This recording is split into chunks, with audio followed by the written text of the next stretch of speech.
Hi guys, so I'm going to go over the roots of unethical behavior from Chapter 5, Ethics in International Business. The first root of unethical behavior is our personal ethics, which are generally accepted principles of right and wrong governing the conduct of individuals.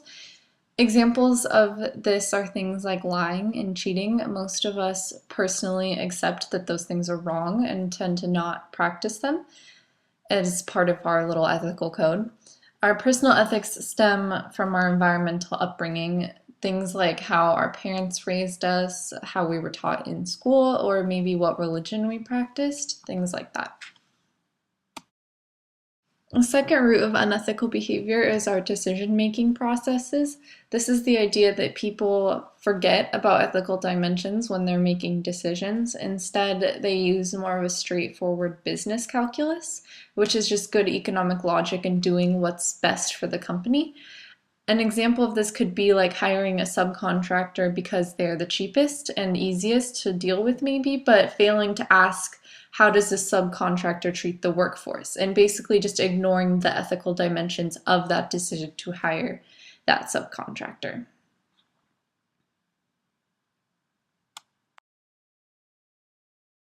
Another factor of unethical behavior in the business world is organization culture, which is a pretty simple idea. It's the idea that values and norms that are shared, well, it is the values and norms that are shared among employees of an organization.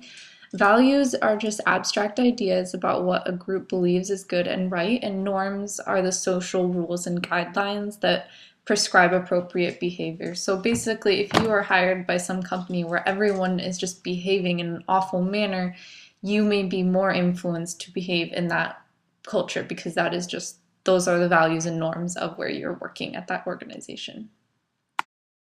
Unrealistic performance expectations are pressures from parent companies or maybe your boss to meet unrealistic performance goals that can be attained only by cutting corners or acting in an unethical manner. An example that the textbook gives is maybe a company using bribery because otherwise they can't meet their performance goal for that month or year or whatever that may be that drove them to behave unethically. And this is something that also ties into organizational culture because the culture of your organization definitely is a huge factor on whether you will succumb to unethical behavior to meet performance expectations. Our fourth root of unethical behavior is leadership, and that is just the simple idea that leaders help to establish the culture of an organization. They're the ones that set the example, and subconsciously, whether they know it or not, employees often take their cue from their business leaders. If your boss is going to behave unethically towards its employees or other people, you are probably more likely to follow that lead and start to behave unethically yourself. And I think that's something we're all familiar with because we all have leaders and people we look up to who may influence how we behave on a day-to-day basis. Societal culture is our last root of unethical behavior, and the idea is that the culture of the society businesses are in can impact the ethics of the people and the organization as a whole. And kind of like leadership, I think this is something we can all relate to because I think we can all accept the fact that our behavior is kind of shaped and influenced by the society that we are living in. So it really isn't any different for businesses in the real world. And that's it. Thanks for listening, guys.